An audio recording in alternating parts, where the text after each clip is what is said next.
because I really felt like if we're doing an outside classroom, we do not go inside unless the temperature is at that recommendation of being too cold to be outside, really. Yeah, I think of for us, thunderstorms and stuff as well. I've done some outdoor classes and Yep. and we had a class last year where it was just outdoor, and our last class, the wind literally was the rain was sideways, and it was 35. And we had families come and they lasted for 15 minutes and they left. Yeah. There are just, honestly, there are some days you can be outside and brave it, and there are other days you are just miserable. Nobody wants to be out there. And once the kids' hands are wet, it's over. Yeah. It's over. It's rare, but there are times. I mean, that's one thing I was thinking right off the bat is having a lot of extra hand gloves, because they regardless end up coming in like the cloth gloves all the time, and then they get soaked through and then their hands are wet and you can't. They have to be waterproof. Like a requirement of the class is a waterproof glove. Yeah. But what you can do is ask for donations from the community. We did that, and now we have gobs and gobs of gloves. So awesome. Because they're expensive. A truly waterproof glove from like Land's End is like $20. And when kids lose one. Right. So I kind of thought maybe I would just add some into the budget good idea. Because I'm trying to like propose a budget and everything too. So I kind of thought gloves might be one of those things that. And rain boots. And rain boots. I like that. I'm gonna add that. I'm adding that to my list.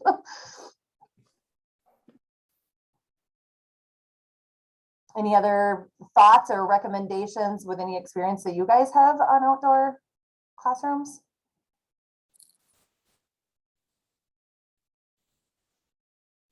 I'm assuming you found the Jeffers Foundation. I know of the Jeffers Foundation, but I don't know how I would be able to really use them for this. They just have they have just stuff online that you can just use. And then 1,000 Hours Outside has some really great ideas too. I do have the 1,000 Hours Outside. I've been listening to their podcast a little bit too, and trying to get some ideas there. And I love the idea of having the handout for the parents and everything too. And maybe I was even thinking of adjusting it a little bit and marking it for our own classroom hours outside, and being able to just have, so your classroom hours outside was this much to add to your one at home. So I just saw something in the notes. I don't have them open. I just commented that Minnesota Teach Outdoors is a fantastic group to join on Facebook. They have lots of conversations going on, and webinars, and really, really, really talented staff. And then what is her name? Help me out. I think others will know her from the U of M, Shirley Ridge, from the Institute of Child Development. Is it Ridge something? She's a huge proponent. So the Institute of Child Development at the U of M has an outdoor classroom component, and Shirley Ridge something. I'll go to Google. Yeah. What was her name? One thing I would offer, for what it's worth, I have not done little kid programming outside because wimpy parents actually, but we've done some, but we haven't done as much as I would like. But I did a middle school program, and one of the things I always had in my pocket was, if it rains, we do this. If it snows, we do this. If it's lightning, if it's too hot, we do this. Like, I would think that when it's raining, if people are game to be outside, it would be fascinating to have kids look at what you can do with sand outside in the rain, because it's different. Or what the plants are doing, or what can you hear outside in the rain different from, so I just think there's options if we think ahead to them. And that's why I think I wasn't planning that they would go inside for a rainy day, but bringing up the thunderstorm, if there's actual lightning, then the safety of that and needing to go inside. And then of course, tornadoes and whatever too, which wouldn't necessarily just be in super cold weather. But I have to be real, when I first started thinking of it, I really thought the only thing that would send us inside is really cold weather. But now thinking it through, there is definitely a couple other times that we would have to be sure to be clear about too. And so we had an outdoor class yesterday. It was 45 minutes. The real field temp was 2. So it was like, oh, we were right there. And I was moving around decently. I was dressed appropriately. And after 45 minutes, my hands and feet were numb. And I was wearing my darn tough socks, and I had lots of layers, and I had my big hefty mittens. So I don't know how long you're planning on doing it, but there might need to be a warm up component, because even though the air temp is warmish, it can be really cold. And I came in and I couldn't move my hands, and some of these little kids, Right. their gloves were probably not as good as mine. And Decent. our plan is 9 to noon is what I'm currently looking at, as a 9 to noon. Yeah. We were out there from timeframe. 10:30 to 11:15. Yeah. It was, and they were done. Of course, they were little. The oldest one was 4, and I had a 1-year-old, a 2-year-old, and a couple 3-year-olds. So I would not do family together. What I'm actually thinking for my parent education time, I just saw UG asked a question in there. What I'm currently thinking is that every Friday we would do lunch together and do like a lunch and parenting every Friday. So they would not be a parenting component on Mondays or Wednesdays, just on Fridays. And that was one of the things we were kind of talking about last time, is making sure I hadn't really thought about the fact that the kids are just going to be on top of the parents and not really get a parenting component. So I still have to eke that out of, would we all be sitting outside and trying to have the meal? Are we all going to come into the cafeteria and let them be in there, and the parents will meet with me in the other room and eat? I haven't fully worked that all out yet. But I was thinking kind of a lunch and parenting time frame.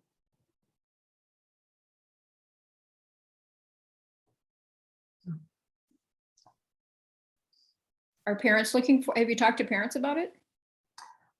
Parents want outdoor options.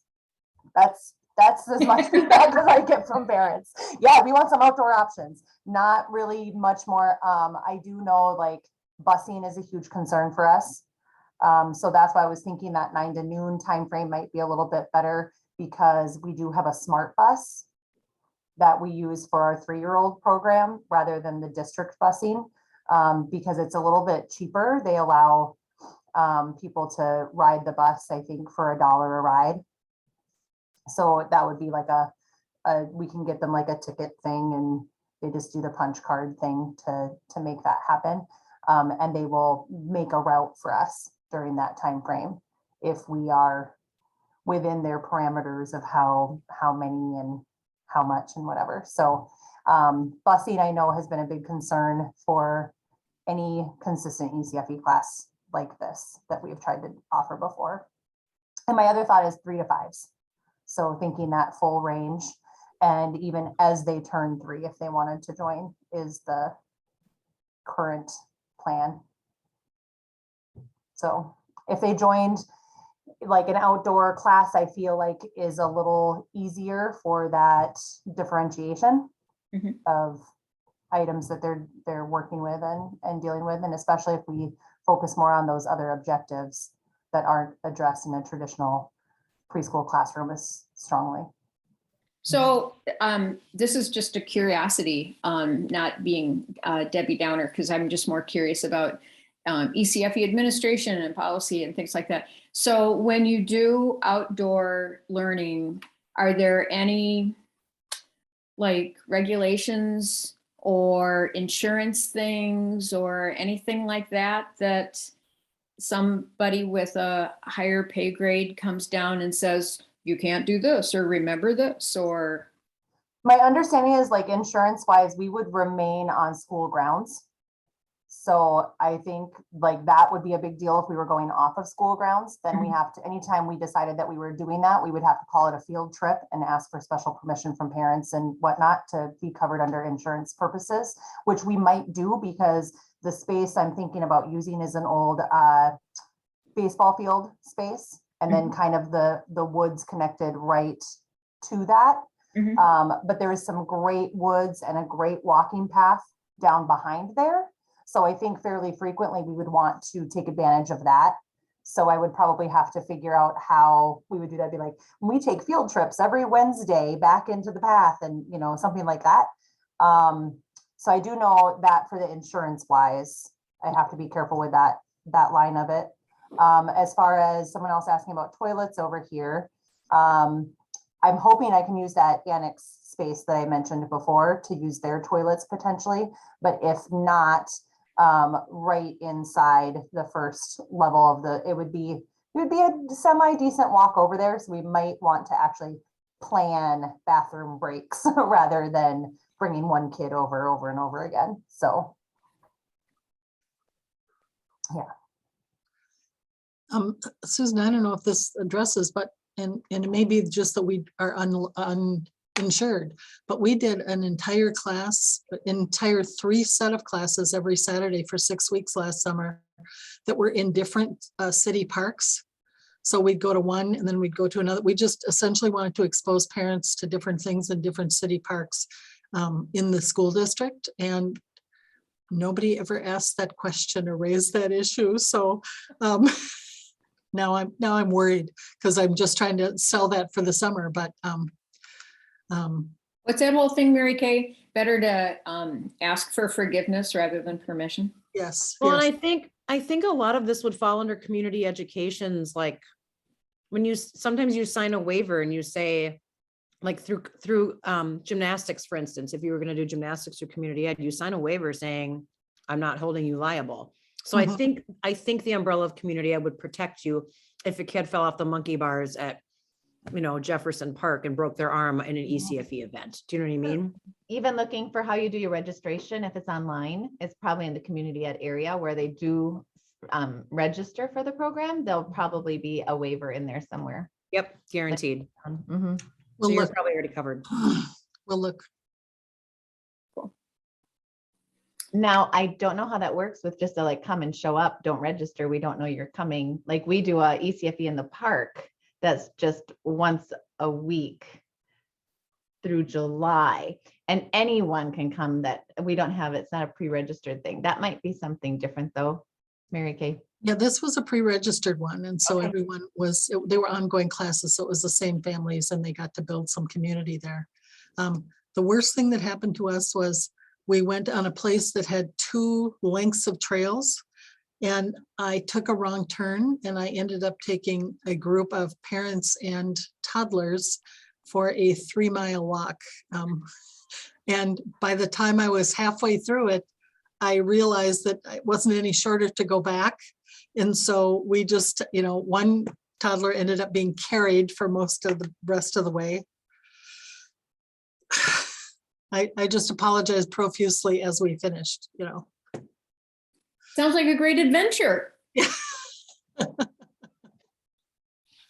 Yeah, so it was fun. Well, hi, everybody. Thank you for starting the group. Without me, I was in another meeting and my surgery went well. So I have to say, those of you who have been through this before, was greatly validating, and I held your own good experiences in my heart going through. I just want to say the 2 things I just wanted to note in the comfort was when I got in for the surgery thing and I was in the little paper gown, they gave me a lavender patch, a little lavender patch to put like right here so that I would just like smell lavender while whatever. And then they, it's been so long since I've been in a hospital, but they gave me, they put something over my legs, right, for warmth. And then I don't think it was a blanket, but then she takes a hose and she connects the hose and the hose like blasts in warm air. And they even give you a little controller so that you can control whether it gets warmer or whatever. And it was just like, damn, you guys. And then after the whole thing was over and I woke up, they gave me a choice of snacks. Like I think I chose, it wasn't a huge choice, right? But I could choose like 3 different beverages and 3 different snacks. So I ended up with ginger ale and animal crackers. But anyway, all in all, it went really well. And I appreciate those of you who have been through it. And they also said that they see a lot of us older white women who have fallen. Anyway, so Don't go outside today. It's nasty and slippery. You stay inside. I will. Dr. Ellen's orders. Yes. Well, I've been in fact, I even on yesterday, I taught and I took an Uber to campus. And so I coughed up cash to go, and then my wonderful husband picked me up. So I am all about the self-pampering. I turned my class over to somebody else on Tuesday while I was recovering, and that was great. I marathoned all kinds of, I watched the whole first season of Cheer and The Tinder Swindler and everything on Netflix. So anyway, but not to digress, it's wonderful to see you all. Do we have any updates on our new mama? Has anybody heard anything from Wyzetta? Well, I'm disappointed that she isn't texting me. Does Wyzetta have an ECFE page? I wonder if it would be, let me just.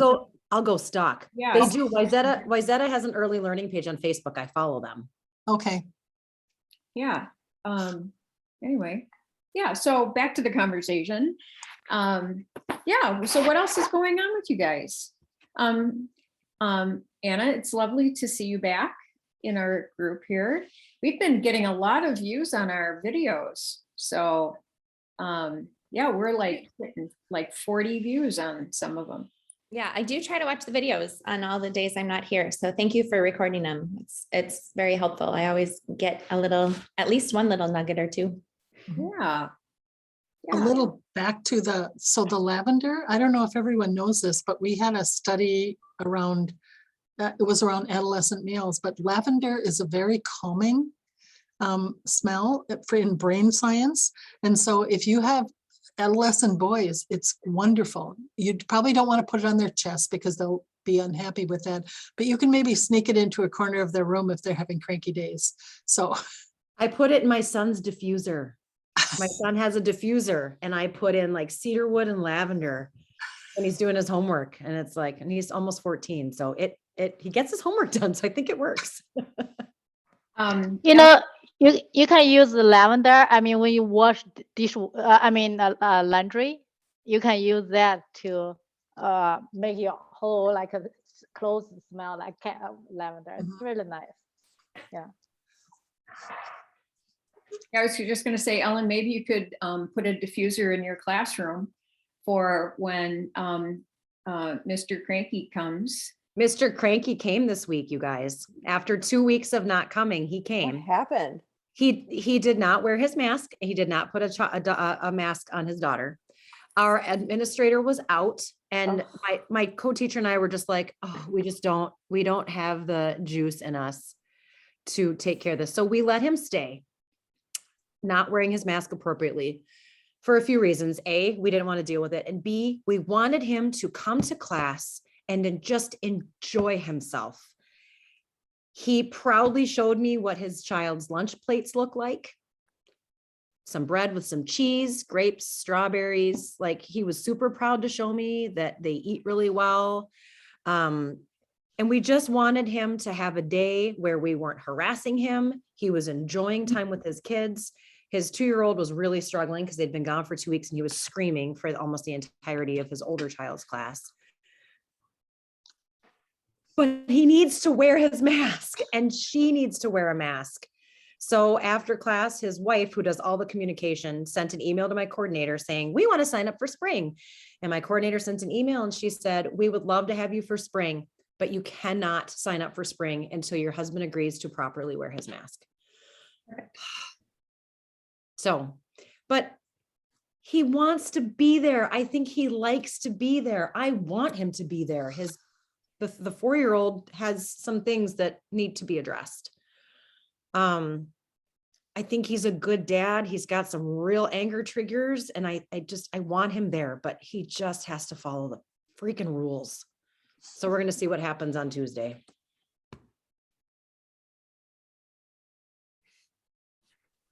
That's all I got.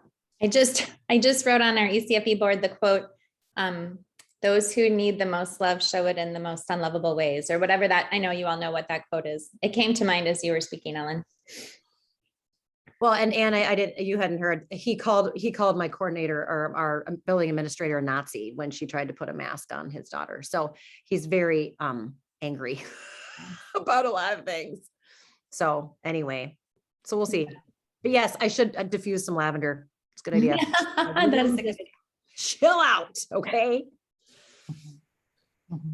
Trying to kill him with kindness. I have a question for the group. I started working with some teen parents at our alternative learning center last week. So I've met with them twice and I've never done that before. So if anyone has resources or has done it before, I'd love to chat sometime, even outside of this group, maybe. I have two sets of parents who are due in March, and mom who's due in July, and then a girl with a 2-year-old. And one of the dads from the couples yesterday was kind of embarrassed, but I finally got him to ask the questions that he has. And like, he's afraid he's going to drop the baby. He doesn't know how to hold the baby. He doesn't know how to mix formula, or he didn't realize it's going to wake up in every 2-3 hours at night, and super, super basics. So, and I was kind of Googling working with teen parents, and there's not a lot that I came up with. So if you have any great resources, I could use them. Anna, I will collect some stuff that I have and drop it off for Okay. you. Anna lives right behind the middle school where I drop my kid off. So I drive by her house every day. Okay. Awesome. But I don't love the curriculum, but it is very basic. It's the Growing Great Kids curriculum. I don't know. Did anybody use Growing Great Kids? It's really Healthy families, Hennepin County Healthy Families. So all of the people associated with home visitors. So like MBNA, Catholic St. David's, Catholic Charities, they're all using Growing Great Kids. Yeah. And I think there's probably been an update. What I'm using is, well, and I'm not doing one now, but when I have in the past, it's old and it looks a little dated, but the information in it is still good. And it really breaks it down into really bite-sized, simple pieces. Sometimes it feels a little too remedial, but for that dad, it would really be perfect. Yeah. I mean, I really was yesterday just kind of picking for some information. Like, do you have a car seat? Do you have a crib? Do you have, who's your, it goes through all of that. system? So I was just trying to kind of learn where they are and what they need. Mhm. But now where to go is on my mind. So, okay, good. Growing Great Kids. I was picking the brain of our public health nurse that I work with too. She's a great resource. But yeah, anyway, that's new for me. It's fun to try to do something new. I had somebody come into one of my classes, I think would be great for teens, is from public health, that's trained in doing the car seat safety. She does a really nice job, and she brings in a car seat, and she talks about the fine points, but simple and encouraging. That's a point of lesson you could probably hit on with them. Yeah, that's good. I checked on like if they had a car seat, if they were already using WIC, kind of some of those resources out there. But yeah, I did think of having a car seat safety. That's good. And Mary Kay, thank you. I will message you and. You're welcome. Yeah. Anna, I'll send you what teen stuff I have. Thank you. Anna, is your class, are the teen parents mixed in with other parents, or is it specifically? That's really interesting you asked that, because right now it's only a half hour once a week. So the time just like, I was talking a mile a minute and trying to ask questions and get to know them and all of this in 30 minutes. But the coordinator of the school said last week when they announced it over the intercom, the first week of class, she had 3 girls come in who are not currently pregnant, wondering if they could come to class. So it would be a mix of people who are expecting, already have kids and don't have kids. And she said, let's just start with those who are expecting and have kids now, but then maybe open it up. And I was thankful because it's enough just for me to kind of wrap my brain around what I'm doing already. But if someone's done that, I mean, I want to talk to as many people as possible. I think that'd be great. But I don't know. It felt overwhelming to me to also have girls come in who are not pregnant when I really want to connect and be open to this dad asking such basic questions. I think if 3 more girls who would have been in there who weren't expecting came in, I don't know that he would have asked those questions. So I don't know. I would offer that perhaps someone who is not expecting, but is interested in that class might not have told their parents or school that they're expecting. I know. I thought that too. Mm-hmm. Mhm. And I think we forget that lots of people are buffaloed by babies. I remember when my twins were born premature, my brother, the civil engineer, stood outside because he said they're connected to so much equipment. And I said, you're an engineer. And he said, yeah, I build bridges and roads. I don't do this. And my sister, the nurse, was also buffaloed. And I said, and what is your problem? Because they hadn't come into the NICU to see the boys until I got there. And, and she said, all my patients are big. You know, so the realities of little tiny people can be really scary for people. Yeah, I there's part of me that definitely wants to welcome them in, but I wondered, well, partly I just wanted to give it a go first and try it and see, get a feel for it, and then maybe do that. But we also talked about some of them are maybe primary caregivers for younger siblings, and so then it would be great. Mhm. These 2 couples are due in March, so maybe after they have their babies, then I can open it up. I don't know. It's a lot to think about. I'd be happy to brainstorm together. I, for years, have been at a couple of our high schools working with parenting students. And this year, for the first time, I'm at our alternative high school working with non-parenting students, offering an elective for credit. And I can hand over my folder or I can just share the whole folder to share with you what we have done, because it is a different conversation. And for that elective credit and the hours they're putting in, they also have homework, at-home extensions, right? As we probably all refer to them. Just those ways that they can connect on some of the concepts, whether it's attachment or, I'd be happy to share that too. That would be fantastic, because that was another thing that came up. And what if we, then people start brainstorming. I'm like, just a minute, let me get a hang of what I'm doing first. So, yeah. And do you have? Oh, sorry, go ahead. Oh, I was just going to ask, do you, so in your conversations with them, do you have a sense of the support system? I mean, and I'm sure my statistics are old on this, but, the old knowledge about adolescent parents is that they would live with their own parents, and the mom or the baby's father's mother are often very strong gatekeepers in terms of information, support, that sort of thing. I have my own history, like as a WIC nutritionist, with parenting teens and their own mothers who would come in and would, monopolize the conversation and really want to control what information I was sharing with her and things like that. And, and also though, I think of this, the positive element of support in the sense that these folks are consistent, like they're the ones that long after you're gone and, and things like that, they'll still be there and possibly be the grandparents that show up at ECFE classes when the children are 2 or 3 or whatever. So in your conversations with the moms, and this sounds really new, so you may not even know yet, but would just be thinking about their support systems and that just those dimensions of the practical support, the informational support, just as an eye of knowing what support they have, and also being aware of the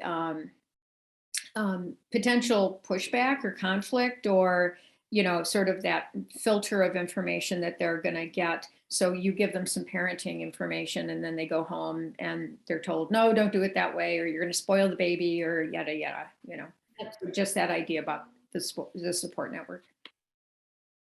Yeah. Yeah, I did ask that. It's a mix. One couple is living with an aunt. One couple, the mom has been kicked out, so they're living with the boyfriend's family. And one couple, the mom is living with her mom, but I think she's single, a single mom. And the one who is just newly pregnant and came yesterday, the first time I didn't ask her that. But then I was thinking, I mean, I just asked kind of the basics to make sure like they have stable housing, which it sounds like they all do, but I don't know that that means that the aunt, for example, is supportive. I don't know that to that depth. Yeah. So Ellen, your comment about the growing great kids, you're talking about the support system that they've got a chapter. Yeah, it has a whole thing on like, who can you go to for support? And, you know, who do you have? And one thing, most of my young parent stuff has been with moms who already have their kiddos. But one thing we talk about is like, sometimes you can't rely on certain family members. And sometimes, you know, as much as you want to ask the dad's parents to help, you can't. And then identifying other places they can. So it kind of all goes through it. So I haven't done it prenatally, but I do know there is a whole segment in there that goes through what supports do you have? What supports does your family have? I figured there was a curriculum out there somewhere that would at least give me kind of an outline or some information. So that's not that I want to follow it word for word, but just to have a little pathway. And like, I don't love growing great kids. Like I said, it's kind of outdated, but I was fairly shocked at the lack of resources out there for teen parents. It's kind of pathetic in terms of something that is user-friendly for both the provider and the parent. Yeah, there's not a lot out there. I have another thing I'll lend you. It's called Power Source Parenting. It has a workbook, and yep, Nikki's nodding. In fact, Nikki, you might have been one who recommended that to me a while ago.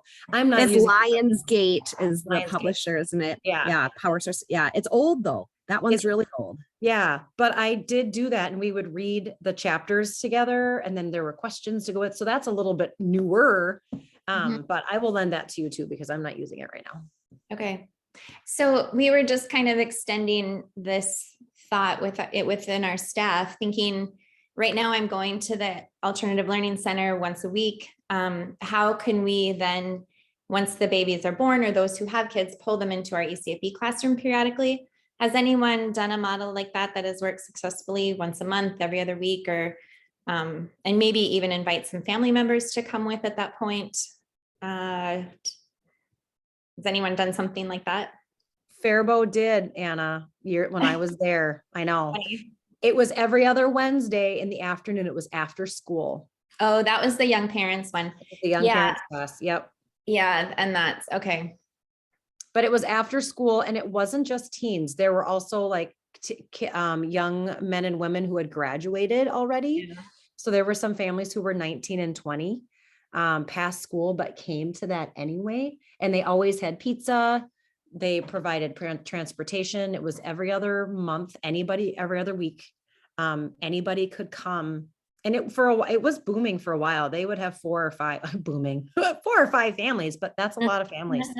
That's a lot of families for a program like that. So, but that was like 10 years ago. And so make it new, do something fun and different and see. We've never had success with that. We have to go to them. Right. Okay. Yeah, that's interesting. Okay. So, you know, one is, so I just put it, there used to be years and years ago, this National Organization for Adolescent Pregnancy and Parenting, or NOAP. I mean, we're talking before most of you were born, I'm sure. And so I just Googled them, and they're now called Healthy Parents, Healthy Teen Network, or something like that.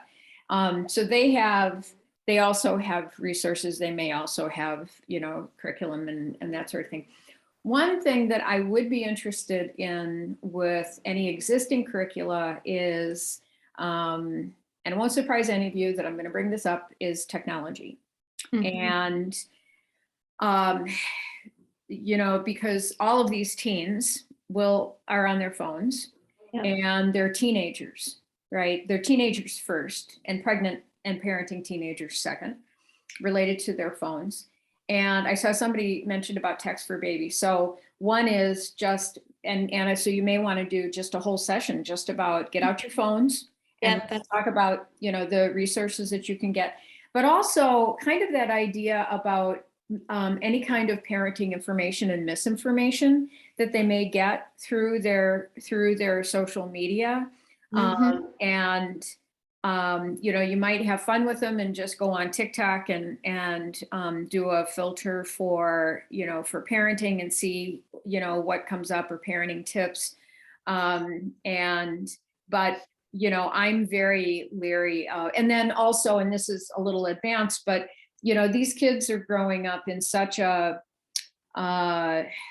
you know, my identity is shared online kind of society. And to maybe down the road, not right away, because you're still in the forming stage, is the conversation about sharing information about their babies, right? Sharing in pictures and images, and kind of the ethics around that, because, you know, it's kind of baby capital to, you know, have pictures of your kid and they're so cute, and, you know, the whole like pumpkin butt thing and that. But just to have a kind of a thoughtful because one of my concerns about teenagers who are parents, right, is that they're taking their adolescent brains into it, but they're taking their adolescent experiences, technology users, into becoming parents. And it's hard enough, even like with my college kids, for me to help them think more critically about their own use and other people and that sort of thing, but they're not parents yet. Right. Yeah. And the people who are parents in my classes generally are in their 30s, you know, and coming back to school or something.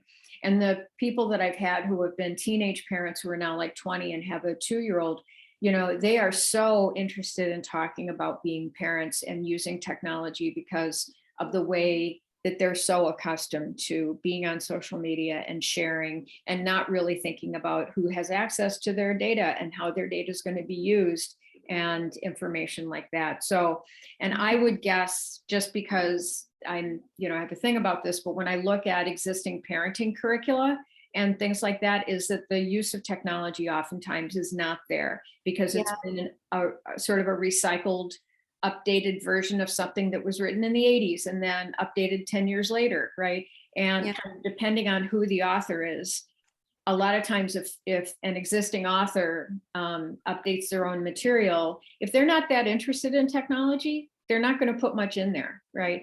So anyway, just to put that out there. I'm really glad you did. Thank you for that. And for the for the text for baby too. That's awesome. One of my professors in another field said that one of the most important things we need to remember about the people we're working with, and he was talking about teenagers, but that they have been bathed in bits, which is the parts of computer language, from birth. So their awareness is so different from many of ours that we just really have to try to get into that mindset. As a grandparent, my grandchildren have a TV on in the living room from like 7 a.m. until midnight. And that's where they spend most of their time. And I'm not fond of it, but I just keep trying to do things that will be engaging beyond that or beside that. So I would say most of the time when I'm there, the sound is turned off. And sometimes it's just the screen, the Netflix screen or whatever it is that says, you know, you were watching this show.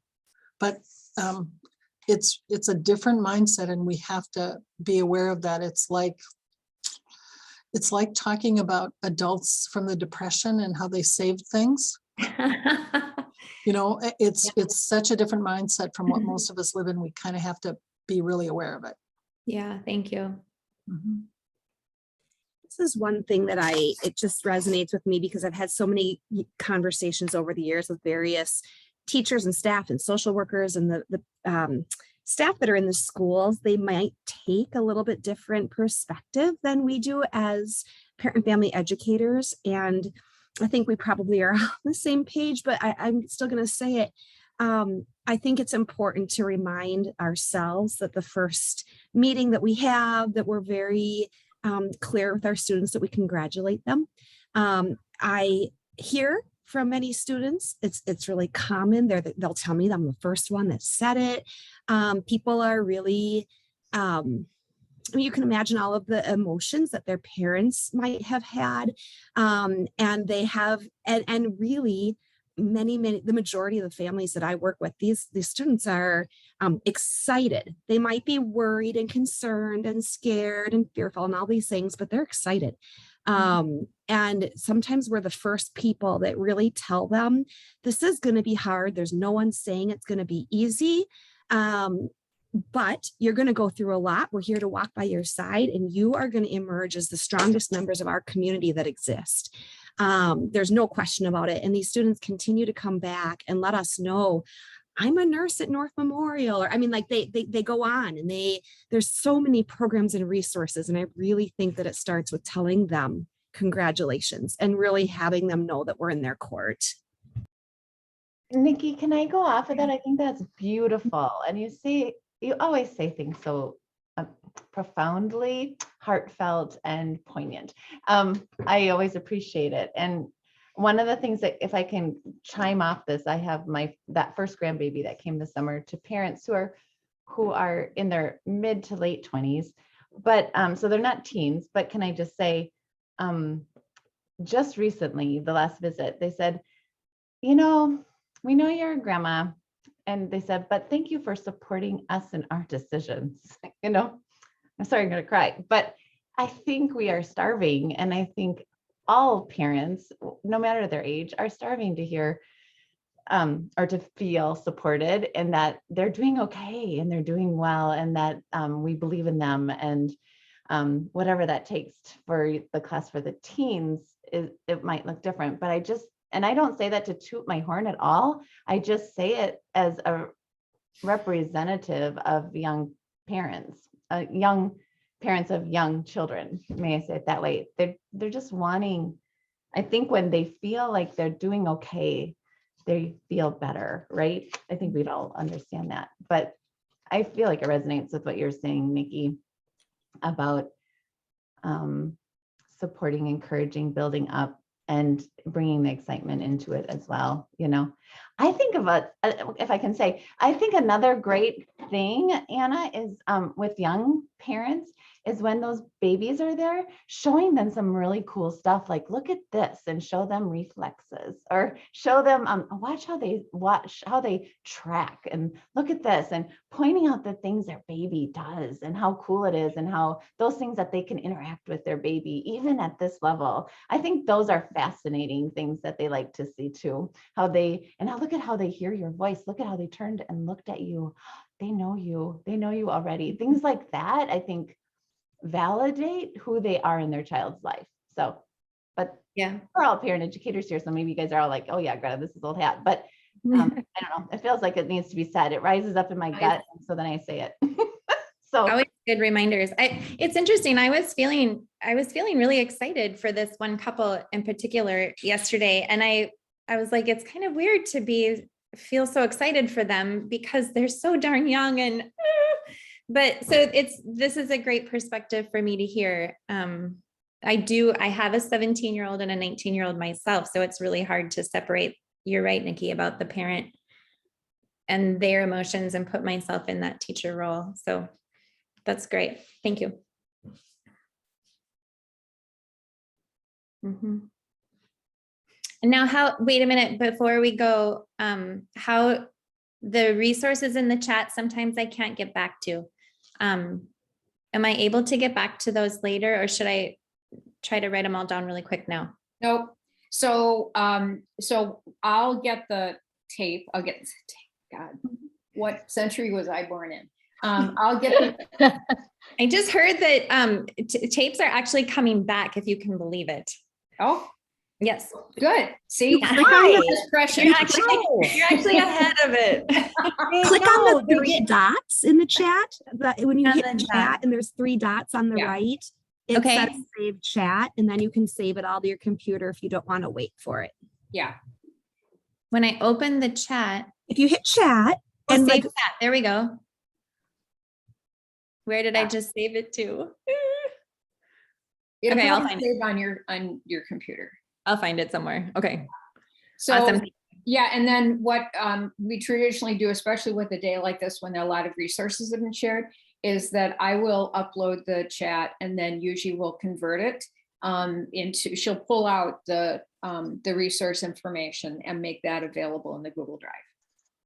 Okay. Yeah. Okay. And, Super. and if you have any questions about finding anything, you know, you can just send something to me or to Yuji or whatever. Okay. Right. Okay, good. Yeah. Thank you for letting me take over there for a bit. It's So helpful. Anna, I have a thought while you are talking, Nikki and Greta was sharing, and Ellen. So I think maybe for the teenager class, you might offer some some sessions of grandparenting class to support these teenagers' parents. So and also gain support from them to to the teenager. I think that might be helpful. Mm-hmm. Maybe even a special session or something, or an extra day on a Saturday morning or something that they could come, if it's not a full class, but something like that. Yeah, I don't even know so two of the couples are due in March and I don't even know what will happen after that. If I will see them again, if they'll still be in school. I don't think they can't bring the baby to school. I don't know I haven't gotten that far to find out. So I feel like I have like 5 weeks before I might lose them. I don't know what happened. Yeah. Mm. Just pulling up the.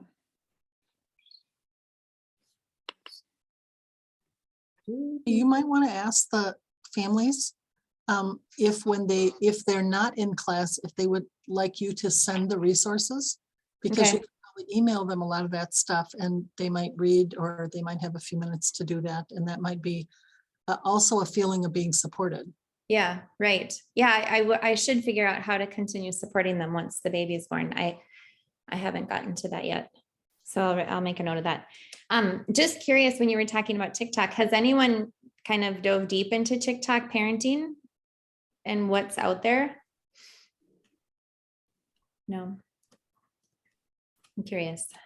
A lot. Yeah, I imagine. Yeah. I mean, it's just, and it's, yeah, I think that, there's a lot of fluff, right? There's a lot of, cutesy stuff. Yeah. And some of that is good to mine, for funny things to share, just like memes and things like that. But I would almost identify, maybe do it the other way, where you'd identify a person and then look at their TikTok. So then that cuts down the, so I don't know if some of the parenting folks that you all follow, if they're also on TikTok, but Yeah. Mm-hmm. that might be a way to filter first. Okay. I know we're out of time, but I just wanted to add one little thing that's on a completely different note, if that's okay, before we say goodbye for this week. I just wanted to thank you, Susan, for your 1 to 10 check-in. I know that sounds really, really simple, but in the last few weeks, that's the first time I've really done that with my families. We've often done joys and concerns, highs and lows. I've done all sorts of variety, but I haven't done just that straight up number check-in. Where are you at right now? And on Tuesday, one of my moms who I've had for 2 years, who's really quiet and very thoughtful and fully participates, but is not a talker. Like, she's just more reserved and a quiet person. I had checked in with her during parent-child interactions. She seemed fine. I know she often struggles with sleep, and so sometimes she seems a little tired because she's got kids coming into her bed at night and stuff. we went around the room and I did the number check and she said 1. And I'd never had anyone even below a 3. So I was like, and she started to tear up. And so I was just like, do you feel comfortable sharing with what's going on? And she had gotten a text during parent-child interaction time from a friend that her other close friend's 15-year-old had committed suicide that morning. So this is why I'm a little teary. But if I hadn't done that number check, we would have glossed right by her and she would have just quietly sat there so desperately alone. And instead, I just completely scrapped my lesson plan and we just talked about how do we protect our kids? How do we love them? How do we support each other?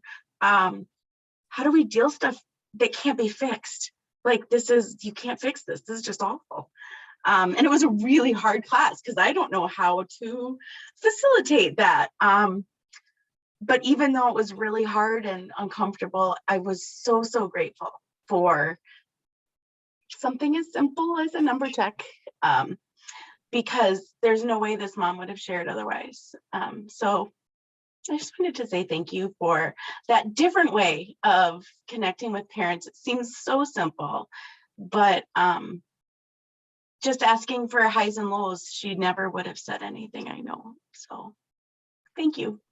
You know, I would love to broach this subject again next week, a little bit about how do you finesse, if that's really a terrible word after a really heartfelt thing, that's a weird word, but how do you finesse what to do in those situations? How do you determine, maybe finesse is the wrong word.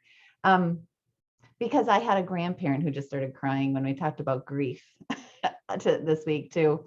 And how much do you, and when do you, and how do you, and to what extent do you, and those sorts of things. I think that would be a beautiful topic to talk about, because I would love to hear what you guys do, because it's not easy. And today I had a mom talk about every single door in her house has a fist, has a hole from a fist from her husband.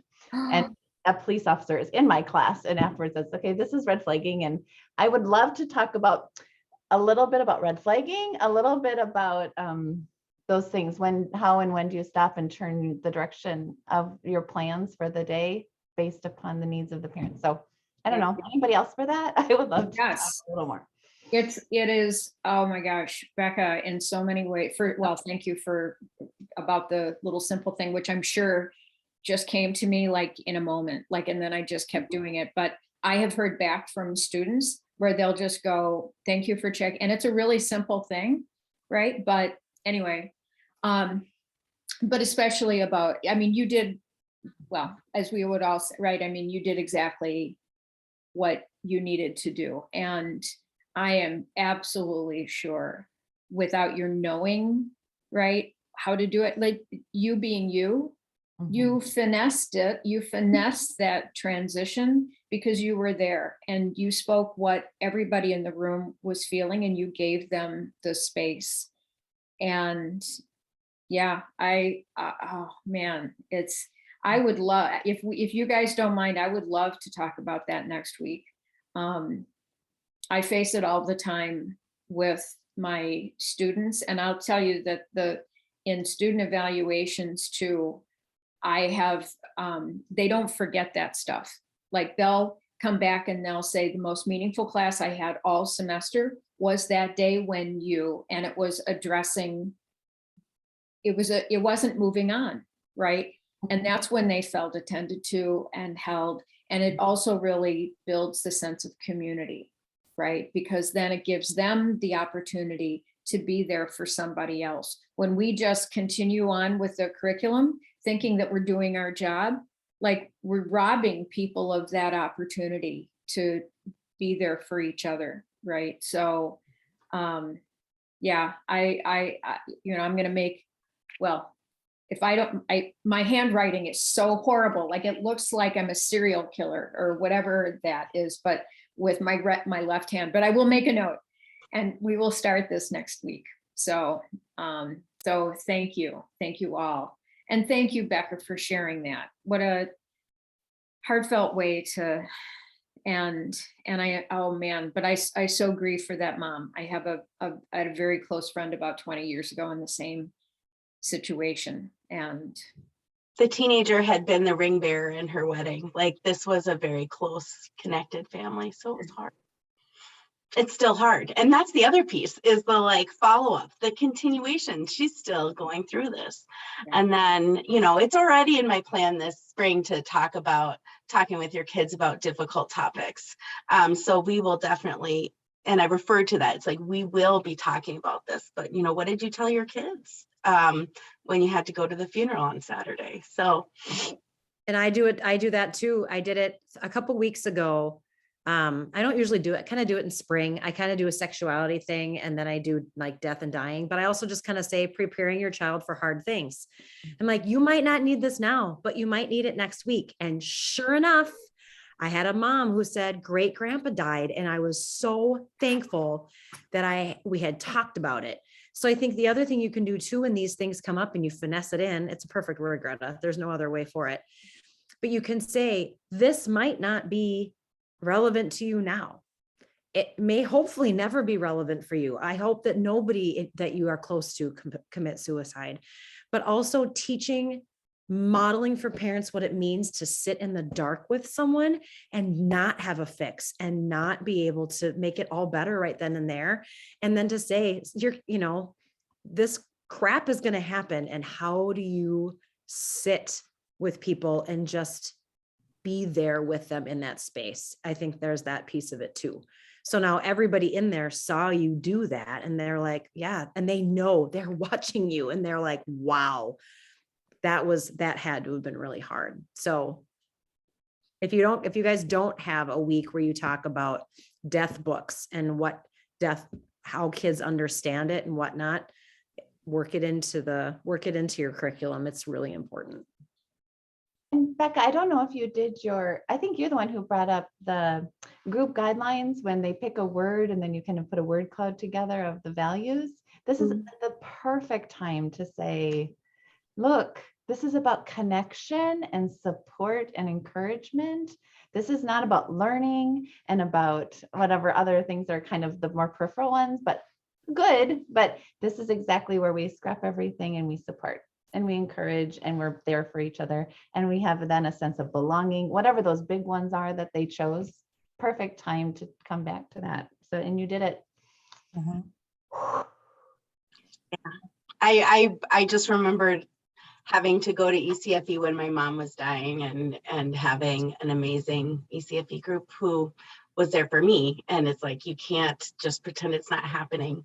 And I was grateful for my parent educator then too, for giving some space for that. So, yeah. I was doing screening summary one time and a mother said, I'd like to talk about my son in grief because his cousin died 2 months ago. And I put together, oh, this is a niece or nephew. And your child is not the only one grieving. And so I said, well, how are you doing? Let's talk about that. And let's talk about here's what kids do. She was worried that he would talk about the cousin and then go play, and that he would come back out of nowhere and ask a question. It came out of nowhere to the parent. And I said, kids grieve in the healthiest way. They think about it, how long they can think about it, and then they go play. And if we did that, we'd be doing better. But I was so glad that, my head went, okay, cousin, you've lost somebody too, significant. Your sister or brother has lost a child.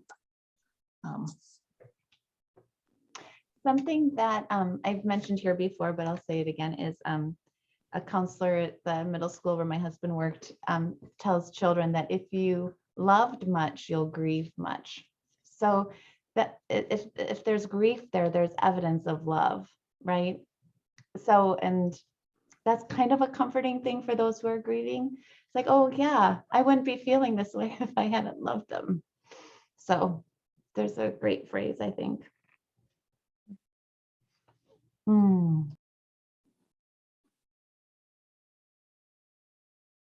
Sorry if I'm leaving us on a downer of a note. No, not at But all. I really appreciate, I love the idea of talking about this more next week too. Yeah.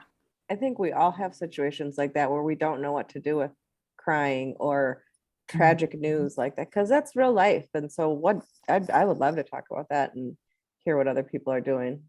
Yeah, because it's spontaneous, right? I mean, it's Mhm. like in this situation, especially Becca, like you weren't planning it, right? And so it's one thing to have a session on grief or death or plan it and discuss it and know sort of ways to, teaching things to do. But when it's just a spontaneous offer from a parent, from a learner, I mean, this is again part of our artistry, and being so good at what we do is also not being good by diverting and coming back to content. And to me, that's the easy stuff, right? That'd be like the easiest thing in the world would be to just not acknowledge and to just, move on, right? But we don't do that. And we do finesse it. We do figure out, and honestly, I mean, I've been in so many spaces with people who suck at this. Like they just don't know how to handle it, right? And they don't. And you could just feel the emotional bubble in the room that doesn't get let out, and the frustration that people are feeling. And so for any of us to be able to listen to it, spontaneously respond to it, I mean, and no matter what we do, right, to be compassionate with ourselves and not beat ourselves up that we didn't do it well. I mean, anyway, but I'm sure you did it. You were great. But again, it's that artistry of being in the moment, of being so engaged with our learners and with what we do that the lesson plan just goes, and the lesson plan is that topic, right? Because it is such a learning moment and bringing people together. So yes, let's definitely talk about this next week. So you didn't leave us down. You left us up, because this is a topic that we can all relate to and learn together about and become better, stronger, amazing Wonder Women. So thank you, Becca. It's not a downer to be reminded that what we do matters and we build community. And it's something seriously lacking in the world right now. Yep. And if somebody brings up something so vulnerable and they're crushed, that means you have created that safe space. She would have never in a million years brought that up if she didn't feel like that she would be heard and respected. She would have said this. And cared for. Like, and it was also the rest of the group. It wasn't just me. It was just right away the like, oh my gosh, there's another mom in the group who has teenagers. And it's just like it hit all of us. This is everybody's nightmare, right? So whoa, how do we sit with you? Yeah. And face this ugliness that's so painful. Yeah. And what a beautiful thing that she was able to do that with you, because there's probably, like you said, Mary Kay, there's probably nowhere else she can do that. Yeah. Right now. She'll always But I remember really that. did Like that mean will it always be part of the sincerely, story. the thank you for the number thing, because if I would have been asking her to do anything more than to put up a finger, Yeah. it would have been more than she was able to do in that moment. And I think that's important for us to remember as educators too. Like, we sometimes need to give our parents the simplest, easiest thing to do because they can't do more in the moment. Yeah. It's the reminder. Yeah. It's the reminder that we don't teach parenting. We teach parents. Yes. No. Shelley, what did you say? Missed that. You said something. Oh, I was just like, that's always going to be part of her story now that that happened. And, because it all happened right while she was there, and you let her have her feelings, so she'll always remember that, because it's such a big deal in life, I keep hoping that the transcript includes your dogs barking. I have 3 labs here at my house right now, and only one of them is mine, so it's loud. That would be a big deal, woof, in her life. Well, my dog was just sound asleep and she's like, what's that? And now look at her. Now she's at the door. She's like, what's Sorry. that? I hear my dog. Sorry, puppy. Oh. Oh. All Take right. care, everybody. Well, thank you all. I love you to pieces. You have been better than a lavender patch on my hospital gown. Yeah, thank you, everyone. All right, we'll see you next week.